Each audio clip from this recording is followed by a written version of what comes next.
SIR শুরু হবার সঙ্গে সঙ্গে যে জিনিসগুলো চোখে পড়েছে, কলকাতা সহ শহরতলির বেশ কিছু জায়গা কিন্তু রীতিমতো ফাঁকা হয়ে গেছে। বলা যেতে পারে যে স্টেশন চত্বর বা মূলত যে বস্তি এরিয়া, সেই বস্তি এরিয়া কিন্তু রীতিমতো ফাঁকা হতে শুরু করেছে।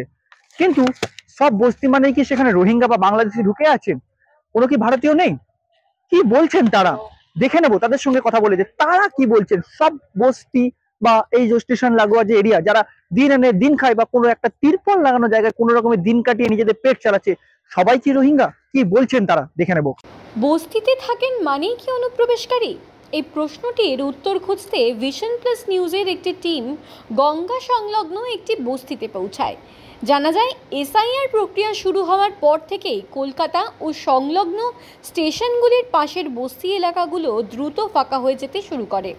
এই দৃশ্য থেকে অনুমান করা হয়েছিল যে এই অঞ্চলগুলিতে বিপুল সংখ্যক রোহিঙ্গা ও অনুপ্রবেশকারীরা বসবাস করছে। যদিও সেখানে স্বাভাবিক ভারতীয় বাসিন্দার সংখ্যাও কম নয়, কিন্তু একসঙ্গে সকলে বসবাস করার দরুন অনুপ্রবেশকারী ও ভারতীয়দের আলাদা করে শনাক্ত করা কার্যত অসম্ভব হয়ে উঠেছে। এই সংমিশ্রণের অনুপাত জানতে সাংবাদিক দল সেখানে পৌঁছালে এক অদ্ভুত পরিস্থিতির শিকার হয়। সেখানকার ভারতীয় বাসিন্দারা রীতিমতো আতঙ্কে দিন কাটাচ্ছে। নথি থাকা সত্ত্বেও পরিস্থিতি এতটাই জটিল যে ভয় তারা মিডিয়ার সামনে কথা বলতেও রাজি নন। তারা জানাচ্ছেন, অনুপ্রবেশকারী এবং আসল ভারতীয়দের একই অঞ্চলে থাকার কারণে এই পরিচয় সংকট তৈরি হয়েছে, যা তাদের জীবন দুর্বিষহ করে তুলেছে। আপনারা জড়ো করে রাখবেন বা এরকম কিছু বলে যায়নি আপনারা? হ্যাঁ, বিএলও এখন অব্দি আসেনি? না, তাহলে হবে না। বিএল বুঝতে পারছেন, বিএল মানে কোনটা বলতে চাইছি আপনাকে। আমি জিজ্ঞেস করছি যে আপনাদের এসআইআর এর ফর্ম দিয়ে গেছে কিনা বা সমস্ত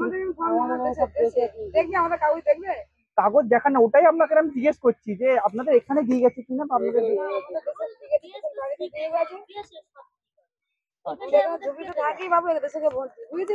আচ্ছা আচ্ছা, না আপনারা সেটা বড় বিষয় না, আপনারা কোথায় থাকেন না থাকেন ওটা বড় বিষয় না। জয়নগর বাড়ি। আচ্ছা, আপনাদের ওখানে দিয়ে গেছে। ও মানে আপনাদের এখানকার প্রপার বাসিন্দা নয় আপনারা? জয়নগর। কর্মসূত্রে এখানে থাকেন? এখানে করে খাই। কোনোভাবে কেউ হ্যারাস করতে আসেনি তো যে আপনারা বাংলাদেশি বলে বা এরকম? এখনো কিছু আসেনি না। আমাদের কথা কি বুঝবে, কে বুঝে বলবে বাংলাদেশি? মনে এরকম হাই ফুটছে, ওই জন্যই আমরা এসেছি যে আপনাদেরকে কোনোভাবে হ্যারাস করা হয়েছে না বা আপনাদের বিএলও এসছে কিনা আপনাদের এখানে।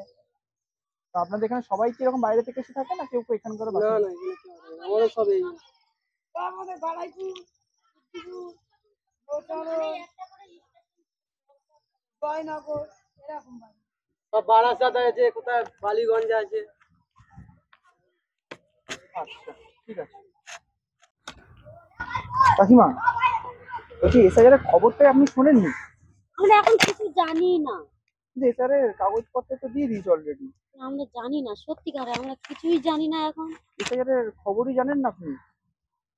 তো বাড়ি বাড়ি এসে বিএলও বা কিছু এসে বলে যায়নি আপনাদেরকে?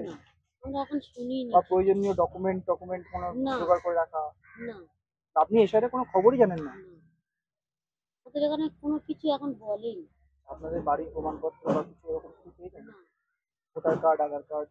আমাদের ভোটার কার্ড, আধার কার্ড আছে তো? এখানে নেই, আমাদের সব দেশে। বেশ, কোথায় আপনাদের? জয়নগর। আপনারা এখানে কর্মসূত্রে থাকেন? কাজকর্ম করে সব। ঠিক আছে। যেমনটা দেখলাম, আমরা এই মুহূর্তে ঠিক দাঁড়িয়ে আছি গঙ্গার ঘাট লাগোয়া যে এরিয়া, সেখানে অর্থাৎ বলা যায় সায় সায় আমরা দেখতে পেয়েছি যে বস্তি এরিয়া বা বলা যেতে পারে তিরপল টাঙিয়ে কোন রকমের দিন যাপন করে তারা কিন্তু দিন কাটাচ্ছে। কিন্তু তাদের সঙ্গে কথা বলতে গেলে যখন তারা পরিষ্কার ভাবে বলছেন, তারা কিন্তু পেটের দায়ে মূলত বলা যেতে পারে তারা এখানে আশ্রয় নিয়েছেন। তারা মূলত সকলেই ভারতবাসী, সকলেই কিন্তু এসআইআর নিয়ে যথেষ্ট খুশি এবং স্বতঃস্ফূর্ত ভাবে তারা কিন্তু এসআইআর অংশগ্রহণ করছেন।